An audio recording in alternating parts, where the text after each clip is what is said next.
South ఇండియాలోనే అతి తక్కువ ధరలకి రత్నాలనందించే ఏకైక సంస్థ 6JVR. అంటే ఒక రకంగా చెప్పాలంటే పెద్ద పెద్ద డైరెక్టర్లు ప్రొడ్యూసర్లు ఎవరైతే నాగిరెడ్డి గారు కావచ్చు, చక్రపాణి గారు ఇలాంటి వాళ్ళు కూడా అసలుకి సూర్యకాంతమ్మ ఈ సినిమాలో లేకపోతే మనం సినిమానే చేయలేమనే స్థాయికి వచ్చారు ఒక రకంగా చెప్పాలంటే. దాన్ని అమ్మ ఎలా తీసుకునే వాళ్ళు, గర్వంగా తీసుకునే వాళ్ళ లేకపోతే అలాంటిదేం లేదు, ఎలా ఉండేది? అలాంటిదేం లేదు. ఉంటుందా? హీరోస్ కొంత ఉంటది కదా, ఏంటి లేకపోతే మీరు అట్లా చేయకూడదు, అదేంటి ఇదేంటి అని చాలా ఉంటాయి బైకాట్లు చేయటం. మనం చూసాం, చాలా చూసాం కూడా. జమన్ గారిని కూడా బైకాట్ చేసి ఉన్నారు అప్పుల్లో. ఒక్కటండి అమ్మకులో ఎవరుంటే ప్రొడ్యూసర్, డైరెక్టర్ ఇద్దరు రెండు కళ్ళు లాంటి వాళ్ళు, వాళ్ళే నాకు తల్లి తండ్రి. ఇది లాస్ట్ మినిట్ వరకు ఆవిడ పాటించింది. ప్రొడ్యూసర్ బాగుండాలి, డైరెక్టర్ బాగుండాలి, వాళ్ళిద్దరు బాగుంటే పరిశ్రమ బాగుంటుంది, పరిశ్రమ బాగుంటే ఉద్యోగాలు ఉంటాయి. ఈవెన్ లైట్ బాయ్ దగ్గర నుంచి ప్రతి వాడు బతకాలంటే ప్రొడ్యూసర్ బాగుండాలి, డైరెక్టర్ బాగుండాలి. ఎందుకంటే హేమా హేమిల్ని ఎన్టీఆర్ ఏఎన్ఆర్ని పెట్టి ఆమె పేరు మీద గుండమ్మ కథ తీశారు. అది మామూలు విషయం కాదు. అది ఎవరికి దక్కదా వరం. చాలా మంది హీరో సబ్జెక్ట్ చేస్తారు, అదేంటి అది వాళ్ళ గొప్పతనం సార్. రామారావు గారు, నాగేశ్వరరావు గారు, ఎస్వీరం గారు వాళ్ళ గొప్పతనం. ఆవిడ పేరు మీద తీస్తే ఏమనలేదు, పెట్టమని అన్నారు వాళ్ళు.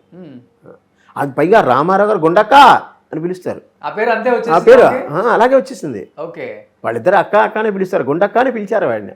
చాలా కాలం గుండక్క అని పిలుస్తారు, ఏం గుండక్కోయ్ అంటాడు. సో అది సినిమా వాళ్ళల్లో కూడా గుండక్క అన్న పిలిచే లెవెల్కి ఆవిడ ఎదిగిందంటే ఆవిడ ఆలోచించండి, ఆవిడ యాక్షన్, న్యాచురల్ యాక్షన్, అది చాలా చాలా బ్యాక్గ్రౌండ్ లేదు, సినిమా ఇండస్ట్రీలో ఎవరు లేరు. ఆమె సినిమా ఇండస్ట్రీకి వచ్చింది, ఈదుకుంటూ ఇంత దూరం వచ్చింది. కానీ ఈ యాక్టింగ్ అనేది చాలా కష్టం.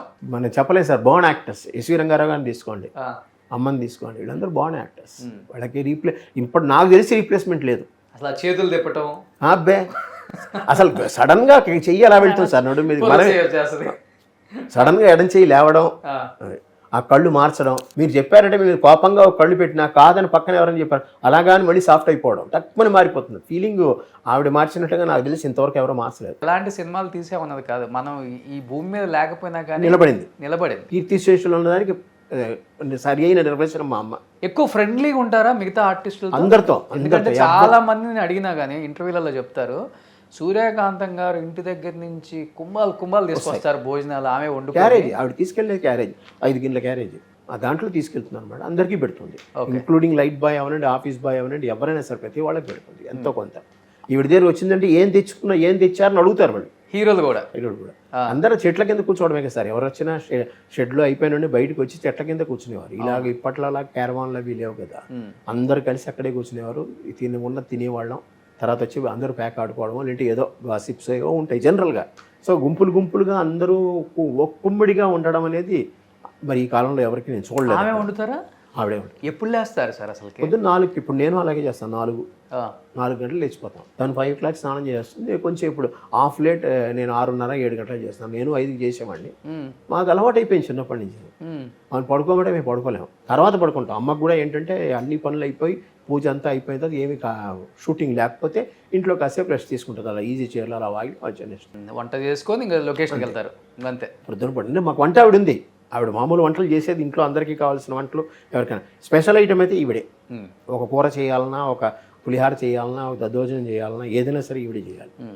ఎన్టీఆర్ గారు, ఏఎన్ఆర్ అయితే ఇష్టంగా వెరైటీ చెప్పి మరి చేయించుకుంటారు అందరూ. భానుమతి గారు అవనండి, జయలలిత గారు అవనండి, చందన వచ్చి ఇంట్లో తీసుకుని తినడం ముఖ్యం అది. అలాగే శ్రీదేవి గారికి నోట్లో పెట్టాలి, చెంతో వెళ్ళిపోతుంది పరిగెత్తుకుని.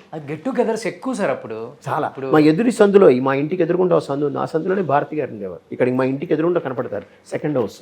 ఉండడం కూడా అందరూ చుట్టుపక్కలే ఉంటారు. చుట్టుపక్కల శ్రీదేవి గారు ఇక్కడే కొనుక్కున్నారు. కామ్ ఏరియా అని చెప్పి ఇక్కడ శ్రీలాన్ ఒక ఆవిడ హీరోయిన్, ఆవిడ ఇక్కడే కొనుక్కున్నారు. అవును. ఎదురు సందులోనే బాబు మూవీస్ వాళ్ళ ఆఫీస్ ఉండేది. వాళ్ళు ఏంటంటే ఫ్యామిలీ ఫ్రెండ్షిప్ని మెయింటైన్ చేశారు కనుక వాళ్ళు వాళ్ళ పిల్లల్ని కూడా వీళ్ళ దగ్గర తీసుకుని మాట్లాడిన ఆ ఒక్క ఆపర్చునిటీ నాకు దొరికింది. నాకు అది పూర్వజన్మ సుకృతం. ఇంతమందితో నేను అక్క అని మాట్లాడానంటే మీరే ఆలోచించండి. అవును అక్క. ఇప్పుడు మరి లేకపోతే ఇన్నాళ్ళు అమ్మ పోయిన ఇన్నాళ్ళు నేను బయటికే రాలేదు, ఒక అజ్ఞాతంలోనే ఉన్నాను. అమ్మకు 107 వచ్చిన తర్వాత చెయ్యాలి, చేయకపోతే ఇంకలాగా నా జన్మ సార్థకత లేదిక అని చెప్పి నేను పిలిచిన వెంటనే ఇంతమంది వచ్చారంటే. వెంకయ్య నాయుడు గారు ఒక్కటే అన్నారు, ఎప్పుడు అక్టోబర్ 28 అన్నారు. ఆ రోజు నేను వైజాగ్లో ఉంటాను, నెక్స్ట్ వీక్ పెట్టుకోగలరా అన్నాడు. నవంబర్ 5 పెట్టాం, ఓకే అన్నారు, ఆయన వచ్చారు.